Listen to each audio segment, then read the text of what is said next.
안녕하세요. 박정원 플러스입니다. 요즘은 진짜 국제 정치 뉴스가 매번 진짜 깜짝 놀랄 만한 일들이 일어나는 것 같습니다. 이번에는 미국에서 사상 초유의 사태가 일어났죠.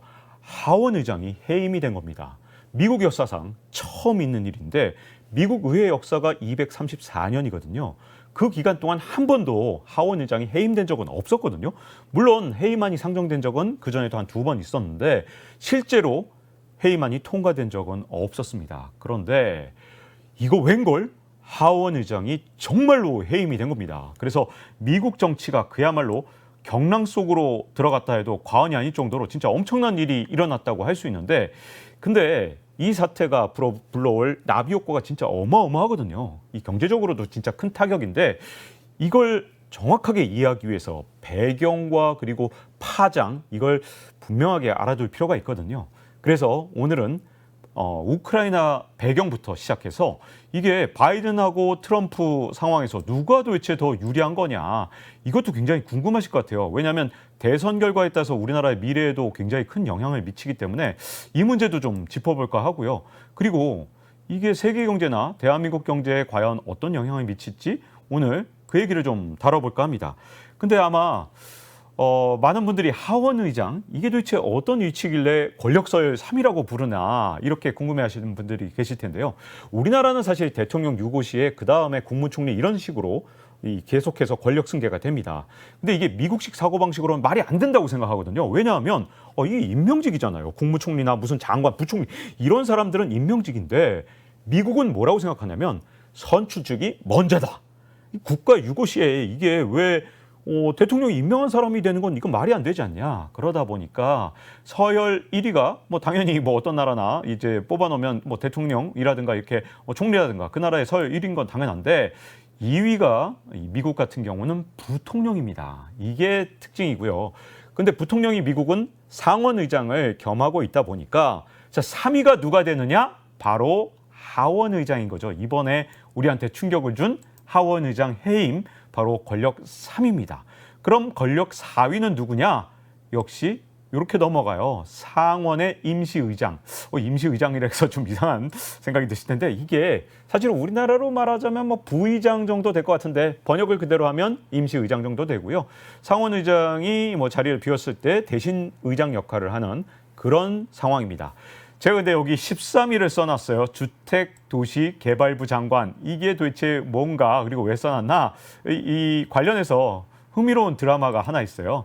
이 데지그네이티드 서바이버라 그래서 지명 생존자, 우리 지정 생존자, 이렇게 우리나라로 아마 번역이 됐을 겁니다. 그래서 우리나라도 이걸 각색해서 드라마를 만들기도 했고요. 미국에서 인기 드라마였는데 1위부터 10위까지 다 사망을 한 겁니다. 테러로. 그래서 13위인 주택도시개발부 장관이 대통령으로 취임을 하면서, 임시 대통령이죠.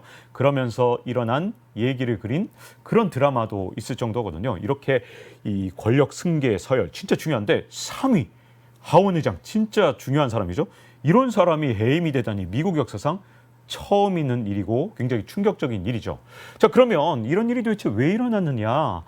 이 사상 초유의 하원 의장 해임 사건, 이 단초를 제공한 건 사실은 메카시 본인이라고 할 수 있습니다. 이게 사실은 어떻게 된 거냐? 사실은 민주당하고 공화당이 갖고 있는 하원의 의석수를 보면 민주당보다 공화당이 훨씬 많아요. 그래서 공화당이 222석이니까 당연히 이건 공화당이 하원 의장을 가져가야 되거든요. 그러면 공화당이 투표하면 당연히 가져가야 되니까 쉽게 가져가야 되는데 아주 고생을 했습니다. 지난 1월에 어떤 고생을 했냐? 야, 이거 진짜 모욕적이었을 거예요. 14번에 걸친 부결이 있었습니다.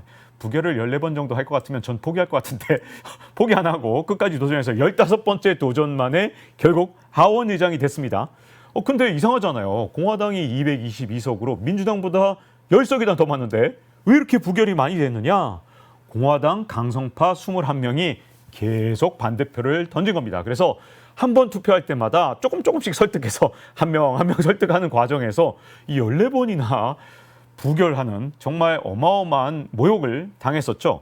근데 문제점은 15번째 투표 들어갈 때 독이 든 성배를 마시게 됩니다. 왜냐하면 메카시의 굴욕이라고도 부르고 독이 든 성배라고도 할 수 있는 게 이게 뭐냐면 마지막으로 이제 설득이 안 되다 보니까 결국 무슨 설득을 했냐면 야, 내가 하는 게 그렇게 불안해? 의원 단 한 명만 나를 해임하겠다고 요구를 하면 해임안 표결을 하도록 표결안을 수용하겠다. 이런 정말 이거 위험한 것 같은데 아무리 봐도. 그때 또 다들 뭐라 그랬어요. 왜냐하면 너무 위험한 거 아니냐. 한 명만 의원이 요구를 하면 바로 해임안 표결을 한다는 건 이거 정말 하원 의장의 목숨이 무슨 파리 목숨이냐. 그럼에도 불구하고 이걸 받아들이면서 15번째 투표에 간신히 하원 의장이 됩니다. 야, 이렇게 하원 의장 힘들게 되는데 해임안에 방아쇠가 당겨지는 일이 일어나죠. 이게 뭐냐면 미국에서 이제 셧다운 위기가 오니까 이걸 막기 위해서 45일짜리 임시 예산안을 통과시키는데 그래서 언제까지냐? 11월 17일까지 일단 유예를 하는 겁니다. 이 과정에서 바이든이 요구한 예산안이 있을 거 아니에요. 그래서 바이든 요구 예산안 요거에서 이제 타협을 서로 하는 거예요. 공화당하고 서로 야, 요건 주고 받고 이렇게 해야 되는데 메카시가 결국 민주당하고 합의해준 예산안을 보면 자 한번 비교를 해볼게요. 사실 이제 바이든 쪽에서는 뭘 요구했냐? 재지원금 160억 달러, 그리고 우크라이나 지원 240억 달러, 국경 수비 40억 달러 이렇게 세 가지가 중요한 합의점이었는데 쟁점이었어요. 근데 재지원금 같은 경우는 완전히 바이든 대통령의 승리였습니다. 왜냐하면 상원에서 먼저 이걸 통과시켰는데 60억 달러로 깎아서 통과시켰거든요. 근데 이거를 갖다 메카시가 갑자기 160억 달러로 이걸 갖다 확 늘려서 통과시켜준 거예요. 그러니까 공화당 내에서도 야, 너 바보냐? 이렇게 너 호구야? 이런 얘기까지 들었죠. 너 바이든 위해서 해주는 거 아니야? 이런 약간 불만이 굉장히 심했습니다. 그리고 나서 진짜 중요한 쟁점이었던 민주당이 원하는, 즉 바이든 대통령이 가장 바라는 우크라이나 지원 240억 달러, 그리고 국경 수비 40억 달러. 이거는 말이야 우리 양당이 지금 서로 합의를 지금 할 수가 없으니까 요거는 일단 우리가 결정하지 말자. 45일 뒤에 11월 17일 이후에 그때 결정하면 되는 거야. 이후는 안 되겠죠. 참 그때 또 셧다운 되니까. 하여튼 그 앞두고 결정을 하자. 요렇게 한 겁니다. 그래서 투표를 했더니 찬성 335표, 반대 91표. 이렇게 되면 가만있어 봐. 이거 민주당하고 공화당하고 어떻게 보면 다 대체로 찬성을 한 거네. 이렇게 볼 수도 있지만 이걸 메카시한테 나쁘게 보면 메카시를 반대하던 공화당 의원이 21명이었는데 저 반대표가 91표로 늘었다는 건 무려 70명이나 너 메카시 너 왜 이렇게 민주당한테 양보했어? 이렇게 분노한 사람이 70명이 더 늘었다. 이렇게 볼 수도 있겠죠. 더군다나 이 메카시를 끌어내린 진짜 중요하고 심각한 발언이 좀 있었어요. 뭐냐면 CBS의 한 프로그램에 출연을 해서 뭐라고 하느냐. 이 복잡한데 이 정치적 수사니까 복잡하지만 어쨌든 이렇게 얘기를 해요.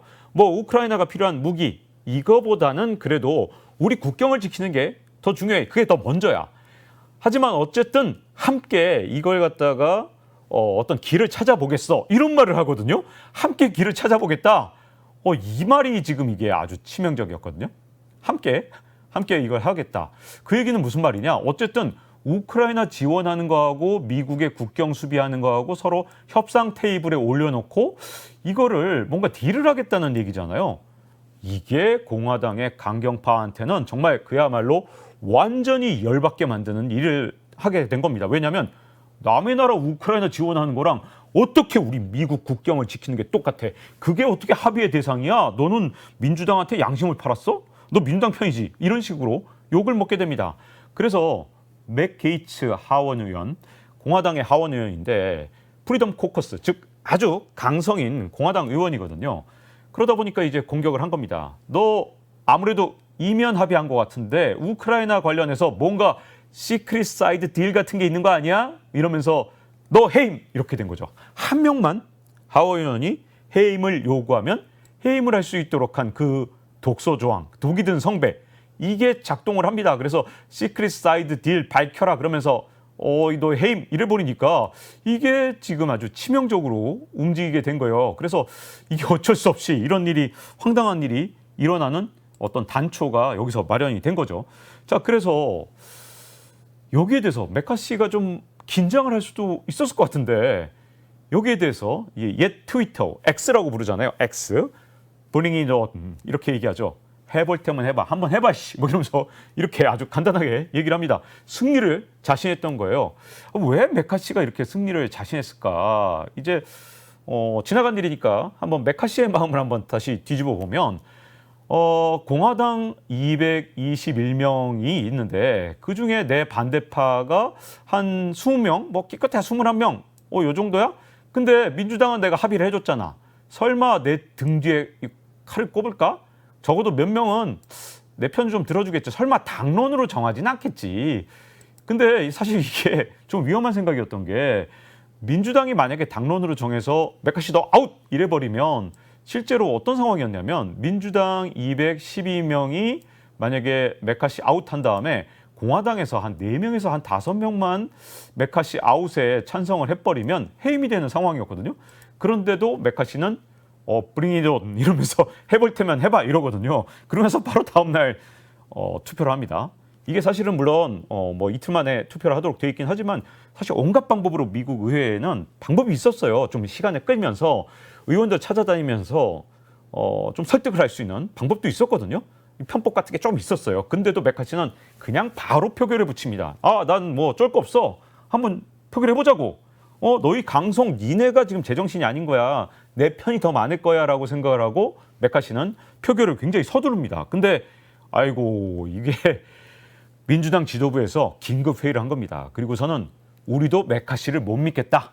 해임 찬성을 이렇게 내세웁니다. 그러면서 결국 결과가 어떻게 됐느냐. 아슬아슬하게 이렇게 해임 찬성이 216표, 반대가 210표로 결국은 아슬아슬한 해임이 일어나게 되죠. 그래서 미국 역사상, 의회 역사상 234년 역사라는 이 긴 역사 속에서 최초로 해임이 된 하원 의장이라는 진짜 엄청난 불명예를 갖게 됩니다. 역시 그렇게 여유 있게 생각하면 안 돼요. 근데 여기서 의문이 들죠. 민주당 그래도 메카시가 필요했을 것 같거든요. 왜냐하면 그나마 메카시가 제가 보기에는 셧다운 위기 때마다 민주당에 그래도 치명타를 안기지 않으면서 매번 잘 해줬거든요. 공화당 강경파는 그냥 셧다운 시키자는 거였어요. 근데도 2번에 걸쳐서도 계속해서 메카시는 민주당한테 그렇게 불리하게 안 했거든요. 그래서 저는 뭐 개인적으로는 메카시가 필요한 건 사실 공화당도 마찬가지인데 이걸 그냥 던져버렸단 말이죠. 도대체 왜 메카시 해임 찬성에 나섰을까? 이런 궁금함이 들 수밖에 없는데 사실 메카시가 어떻게 보면 민주당의 가장 아킬레스건 그리고 재선을 노리는 바이든 대통령의 아주 가장 심각한 약점을 건드렸거든요. 바로 메카시가 바이든 탄핵 조사를 외친 겁니다. 그러면서 메카시 이제 전 하원 의장이 된 셈이니까 제가 또 그 사이에 또 이렇게 전자를 붙여놨습니다. 전자. 이게 정확하게 붙여야겠죠. 이제 전 하원 의장. 이 유튜브가 공개된 다음에 전자를 붙여야 될 테니까. 자, 이 차남 헌터 바이든의 사업 관련해서 의혹 규명을 위해서 이 탄핵 조사를 한다는 걸 분명히 했거든요. 그러니까 이게 어떻게 보면 영린을 건드렸다 할 수 있는데 이 바이든 대통령의 차남 어떻게 보면 바이든 대통령의 아픈 손가락이고 또 동시에 치명적인 약점이기도 합니다. 그러다 보니까 이게 심각한 문제를 가져올 수밖에 없는 건데 이 차남 헌터 바이든 혐의 와 진짜 관련해서 나온 의혹들은 진짜 어마어마하게 많습니다. 몇십 가지 정도 되는데 일단 이게 법적으로 일단 문제가 심각하게 된 건 한 3가지예요. 2017년에 거액의 소득세 탈루 그리고 18년에도 똑같은 거액의 소득세 탈루가 있었고요. 더 심각한 게 있습니다. 2018년에 마약을 복용하는 중에 총기를 소지했다는 거죠. 이건 진짜 중범죄거든요. 이게 잘못하면 25년형도 나올 수 있는 그런 중범죄에 들어갈 수도 있는데 이게 검찰에서 봐주기 수사를 한 겁니다. 잘 보세요. 이게 언제 사건입니까? 2018년. 지금 올해 몇 년이에요? 2023년. 아니 5년 동안 봐주기 수사를 했다. 이런 욕을 검찰이 그러잖아도 욕먹고 있었어요. 게다가 왜 플리 바기닝이라 그래서 미국에는 이런 게 있죠. 유죄를 일부 인정하면 요걸 좀 퉁칠 수 있는 그런 제도인데 요걸로 퉁을 치는데 너무 퉁친 거야. 왜냐하면 아니 이 유죄를 인정한 건 뭐냐. 소득세 탈루 요거는 좀 그래도 이 징벌이 좀 약할 수 있으니까 요거 인정하면서 마약 중에 총기 소지 뭐 이런 거 그냥 쓱 넘어가자고 이렇게 하면서 어떻게 했느냐. 검사랑 이미 합의를 한 거예요. 어떻게 했느냐? 2년 보호 관찰형이면 될 것 같다. 그러면서 징역을 피할 수 있는 아주 약한 처벌. 야, 이거 솜방망이도 이런 솜방망이가 없죠. 마약 중독 상태에서 총기를 소지했는데, 야, 이게 그냥 쓱 넘어가는 거예요. 플리 바기닝으로. 그래서 이거를 넘어가는 줄 알았어요. 그래서 막 비판 기사가 막 쏟아졌어요. 근데 이걸 뒤집은 사람이 있습니다. 바로 판사입니다. 야, 판사가 내가 혹은 줄 아냐? 이 미국에서 이런 표현을 쓰더라고요. 나는 고무도장이 아니다. 내가 그냥 내가 바보같이 도장이나 찍는 놈인 줄 알아? 말도 안 되는 합의하지 마. 이게 말이 되는 소리야? 그리고서는 이거 갖다가 기소해야 된다. 이렇게 오히려 판사가 뒤집어 버린 거죠. 그러니 이게 발칵 뒤집힌 겁니다. 이게 큰 사건이 돼버린 거죠. 여기다가 지난 6월에는요. 법무부가 미국 법무부, 법무부는 사실 중립을 지켜야 되잖아요. 법무부 장관이 예를 들어서 중립을 안 지키고 막 대통령 편들면 안 되는 거잖아요. 근데 미국 법무부에서 대통령을 위해서 국세청에 압력을 행사했다는 내부 고발이 나온 겁니다. 헌터 바이든 주로 이게 플리 바기닝에 사용됐던 게 뭐예요? 바로 거액의 소득세 탈루인데 이거 관련해서 국세청에 법무부가 압력을 넣었다? 야, 요것도 이제 내부 고발이니까 발칵 뒤집힌 거죠. 그러다 보니 이게 바이든 대통령이 원했던 대로 흘러가지 않고 이게 일이 점점 커지는 거예요. 근데 아까 메카시가 한 말 있잖아요. 아들의 어떤 이 비리 혐의를 조사하기 위해서다. 이게 뭔지가 진짜 중요한데 우크라이나 스캔들이라고 부를 수 있습니다. 이게 우크라이나 스캔들에는 바이든 대통령도 그리고 트럼프 전 대통령도 연결이 돼 있기 때문에 제가 먼저 바이든판 우크라이나 스캔들을 먼저 설명을 드리고 트럼프까지 말씀을 드릴 겁니다. 이게 우크라이나가 미국 정치권을 지금 완전히 뒤집어 놓고 있는 그런 상황입니다. 미국이 막 흔들리고 있는데 우크라이나가 거기에 가장 강력한 영향을 주고 있는 거죠. 이게 어떤 거냐. 차남 헌터 바이든이 그 당시 부통령이었던 아버지를 이용해서 우크라이나 에너지 기업 브리스마 홀딩스와 중국계 기업한테 거액의 부당 이득을 취했다. 뭐 좀 나쁘게 말하면 뇌물을 먹었다. 이런 의혹을 지금 현재 받고 있는 건데 이게 어떻게 진행이 됐느냐. 이게 복잡하지만 제가 또 이렇게 간단하게 연표를 쫙 한번 정리를 해봤어요. 자, 브리스마 홀딩스라는 회사, 우크라이나 최대 천연가스 회사인데요. 이게 어떤 회사냐? 정경유착의 끝판왕이었습니다. 근데 정권이 딱 교체가 되니까 2014년 2월에 정권이 바뀌었어요. 그러니까 이게 정권에서 이제 조사를 시작했단 말입니다. 전 정권하고 너 다 해쳐먹었지? 이러니까 5월에 어떻게 했느냐? 헌터 바이든을 이사로 영입합니다. 이게 누구냐? 바로 바이든 대통령의 차남이죠. 장남은 숨졌기 때문에 차남, 사실상 외아들인데 헌터 바이든을 딱 석 달 만에 이사로 영입을 합니다. 자, 근데 이 회사가 브리스마 홀딩스는 원래도 정경유착의 온갖 부패 혐의로 되게 유명한 회사였거든요. 그래서 영국이 곧바로 브리스마 홀딩스 얘네 이상해 그러면서 부패 적발을 했어요. 근데 이걸 미국이 굳이 나서서 좀 이상하죠. 우크라이나 검찰에 막 항의하면서 야 조사하지 마 막 이런 일들이 진짜로 있었단 말이에요. 남의 나라 검찰한테 왜 이러지? 하여튼 그러다 보니까 영국도 계좌를 동결했다가 풀어줍니다. 그래서 원래는 브리스마 홀딩스가 대표적으로 전 정권의 적폐청산으로 이게 해결이 됐어야 될 그런 기업인데 웬걸 멀쩡하게 살아남은 거죠. 그러니까 이상한 일이 있다라고 생각을 한 겁니다.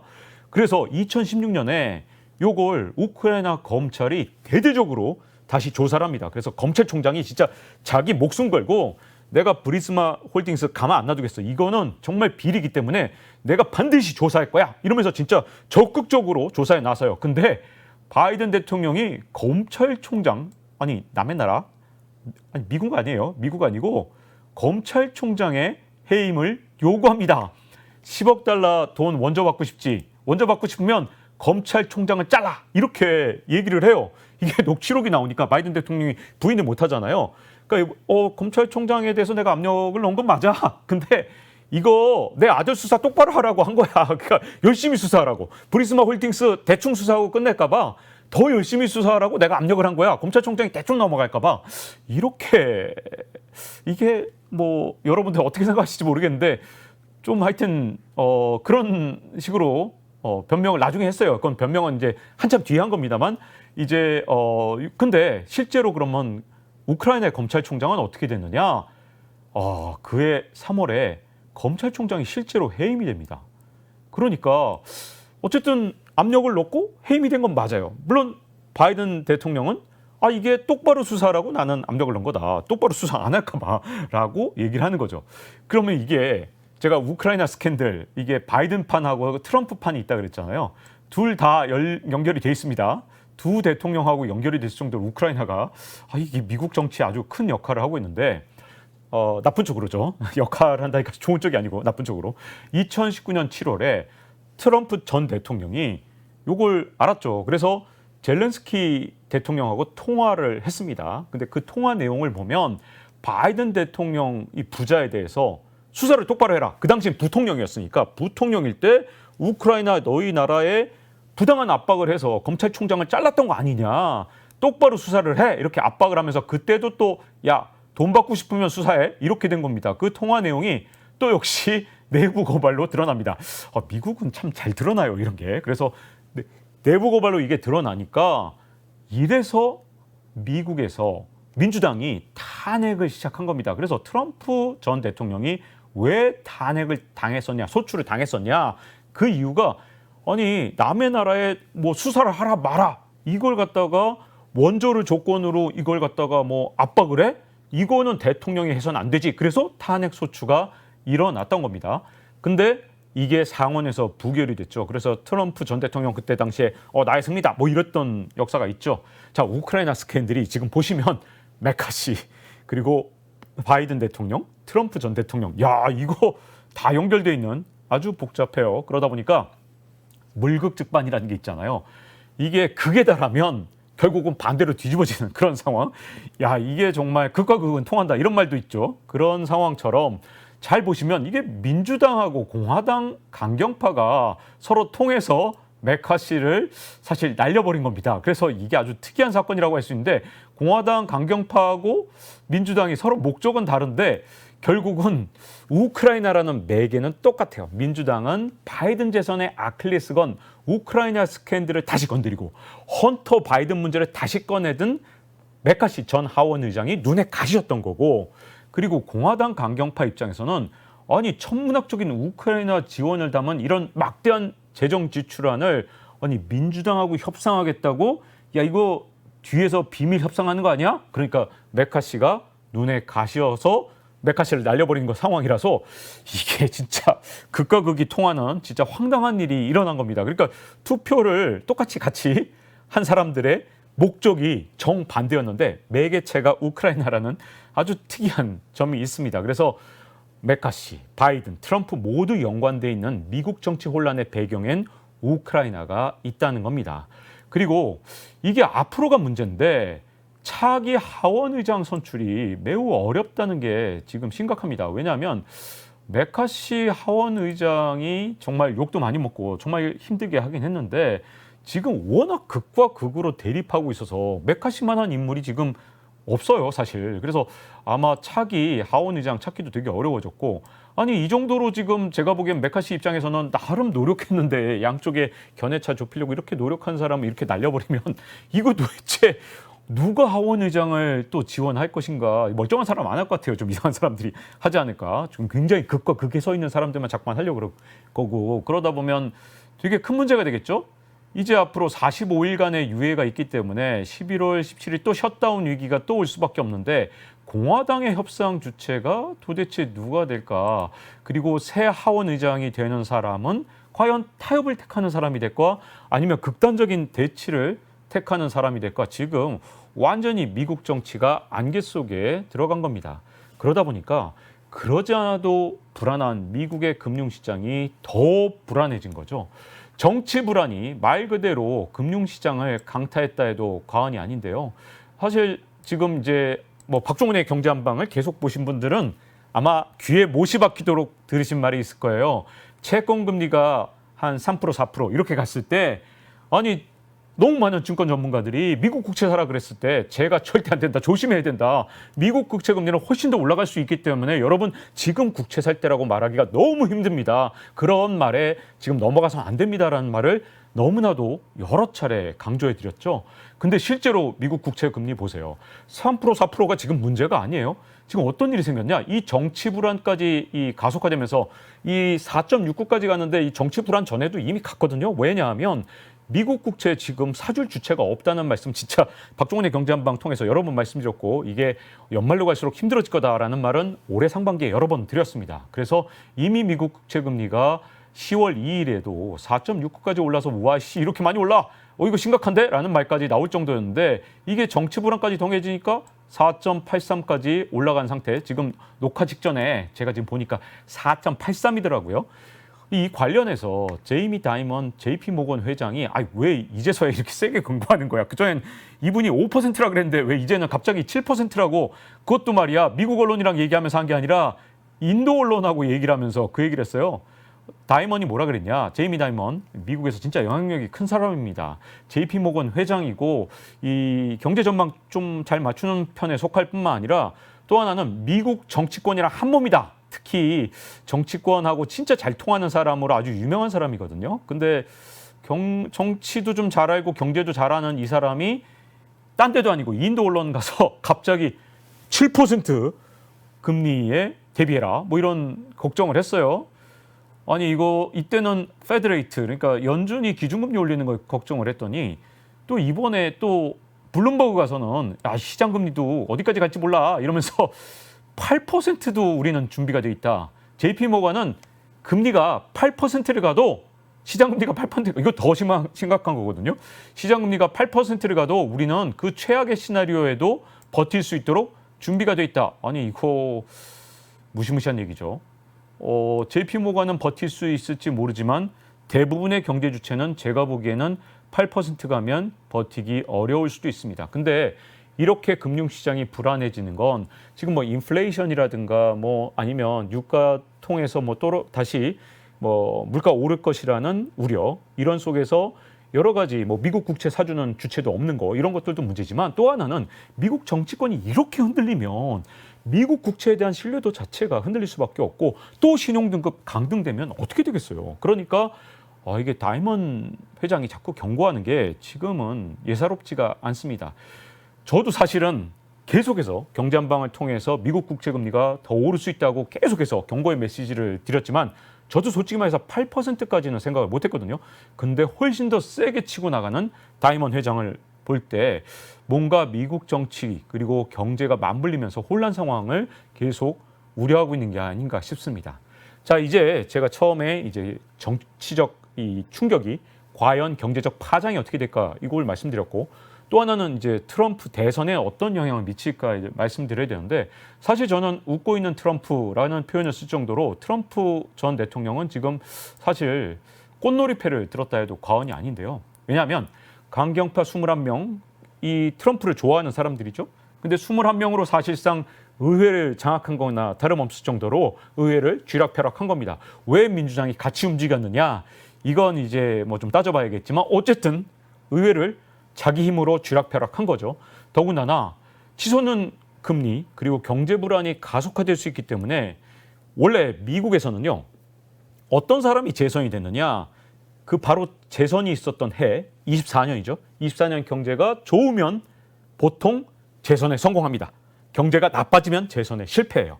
지금까지 이 확률이 거의 90%거든요. 근데 금리가 이렇게 높아진다. 특히 시장 금리가 지금 막 불안 속에서 올라가고 있잖아요. 그러면 치솟는 금리는 경제 불안을 가속화시키기 때문에 당연히 이것도 도전자인 트럼프 전 대통령한테 유리할 수밖에 없습니다. 더군다나 트럼프 전 대통령은 지금 91개의 혐의로 4개의 재판을 지금 현재 받고 있거든요. 근데 민주당이 이상한 행동을 하면서 바이든의 사법 리스크가 지금 부각을 다시 받기 시작한 거죠. 아니 메카시가 그래도 도와줬는데 이걸 메카시를 해임하는데 민주당이 적극적으로 나서 야 이거 탄핵한 거에 대해서 그렇게 탄핵을 좀 준비하고 있는 과정 자체가 그렇게도 성가신 거였어? 바이든의 사법 리스크가 부각되는 거죠. 자, 트럼프에 대한 사법 리스크는 이미 다 표심에 반영이 됐는데 바이든은 이제부터 시작이라는 게 또 문제죠.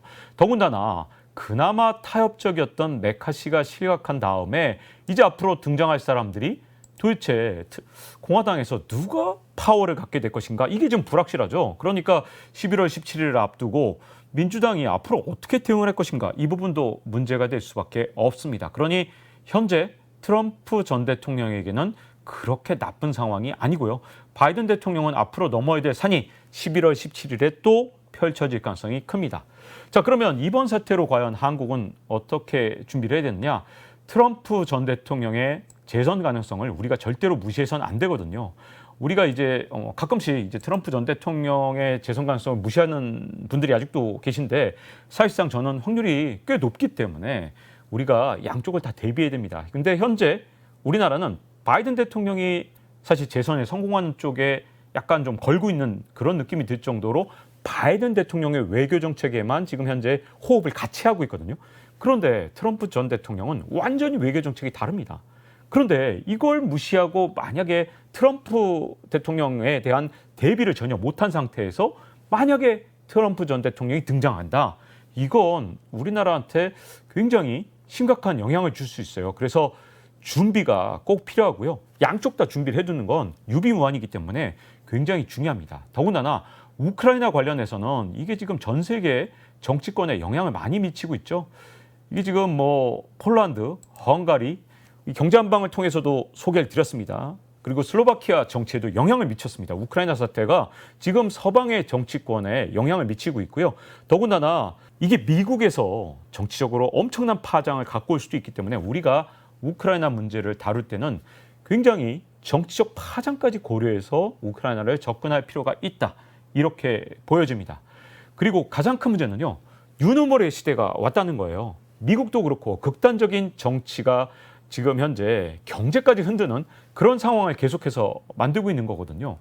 그러다 보니까 이게 경제만 놓고 분석하는 게 진짜 어렵습니다. 앞으로는 이 경제 문제를 분석할 때 정치가 어떻게 경제를 바꿀 것인가 그 문제도 꼭 고려를 해야 됩니다. 그래서 경제만 놓고 보기는 되게 어려운 상황이 앞으로 펼쳐질 가능성이 굉장히 크고요.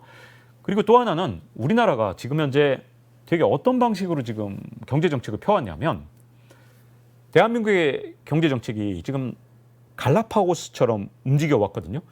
선진국들은 대부분 지금 어떤 정책을 쓰냐? 금리를 올리고 긴축을 합니다. 그리고 대출이 너무 많이 나갔기 때문에 어떻게든 대출을 줄여서 위기가 오더라도 충격을 줄이기 위한 여러 가지 노력들을 하고 있었거든요.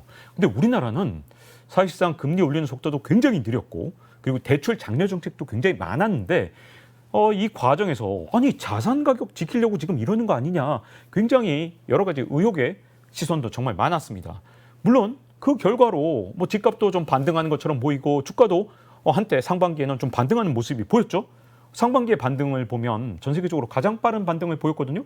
근데 그게 따지고 보면 다른 나라만큼 긴축을 하지 않아서 우리나라가 올해는 아니 이게 부채가 늘어나는 속도가 정말 빠른 상황이거든요. 그전에도 물론 우리나라는 그전 한 5년, 10년 이렇게 따져도 어떻게 따져도 우리나라가 부채가 늘어나는 속도가 굉장히 빨랐는데 문제는 올해 다른 나라는 긴축을 할 때 그때도 또 부채가 늘어나는 속도가 굉장히 빨랐습니다. 그러니까 과거에도 문제였지만 지금도 심각한 문제를 갖고 있는 거죠. 자, 이렇게 부채를 확대해서 자산 가격을 지키는 정책 이게 성공을 하려면 어떻게 되느냐? 내년에 물가가 내려가고 금리도 내려가고 그러면 돼요. 근데 문제는 그렇지 않고 만약에 물가도 잘 잡히지 않고 미국의 금리도 쉽게 내려가지 않고 내년에 계속해서 뭔가 국제 금융 상황이 잘 풀리지 않는다 그러면 우리처럼 돈 푸는 정책을 잘못 쓰다가 이게 뭐 일본 같은 선진국은 사실은 돈 풀어도 사실 큰 문제가 없는데 왜냐하면 국제 통화에 가까우니까. 근데 우리나라 원하는 국제 통화가 아니기 때문에 섣불리 돈 풀기 정책을 하다가 글로벌 금융 회사들이 볼 때 와 이거 한국은 왜 이렇게 돈 풀었어? 불안한데? 라는 생각을 하게 되면 올 연말이나 뭐 아니면 내년 상반기 사실은 이미 조금 시작됐죠. 그래서 환율이 막 튀고 있는데 그렇게 되면 환율부터 시작해서 자산 가치 같은 걸 억지로 떠받치다가 이게 갑자기 뭐가 문제가 생기면 이게 걷잡을 수 없게 한 번에 이게 썰물처럼 움직일 수가 있거든요. 그래서 사실은 준비를 좀 할 필요가 있고 사실은 경제 한방에서 올 연초부터 아주 1월부터 계속 이 얘기를 계속 강조했습니다. 왜냐하면 돈 풀기 정책이 어떤 때는 뭐 사실은 충격을 완화하는 역할도 하지만 잘못하면 남들이 이렇게 긴축할 때 돈을 잘못 풀면 이게 풍선이 더 부풀어서 위험해질 수도 있거든요. 그래서 사실은 지금 약간은 늦은 감이 있지만 그래도 아직은 기회가 있습니다. 그래서 올 연말 내년 상반기 좀 대비를 해서 정말 한국이 준비를 철저히 해서 이 위기 또는 또 정치적 혼란 이런 상황들이 지금 계속되고 있는 거잖아요. 왜냐하면 미국이 지금 걸핏하면 셧다운 한다 그러고 이게 지금 정치적으로 막 극단적인 상황이 오니까 정치적인 여러 가지 혼란 상황이 계속되고 있는데 이런 상황에서 우리가 현명하게 대처를 하기 위해서는 다양한 가능성에 대해서 대비를 해두는 게 굉장히 중요할 것 같고요. 투자자분들도 이게 그냥 단순하게 과거에 반복됐던 사건들뿐만 아니라 지금 정치적 혼란이나 극단적 대립 그리고 이게 경제적으로 새로운 현상들이 나타나고 있는 그런 상황들을 좀 자세히 살펴볼 필요가 있는 것 같습니다. 박정호 플러스 이제 마칠 시간이 됐고요. 다음 시간에 뵙겠습니다. 감사합니다.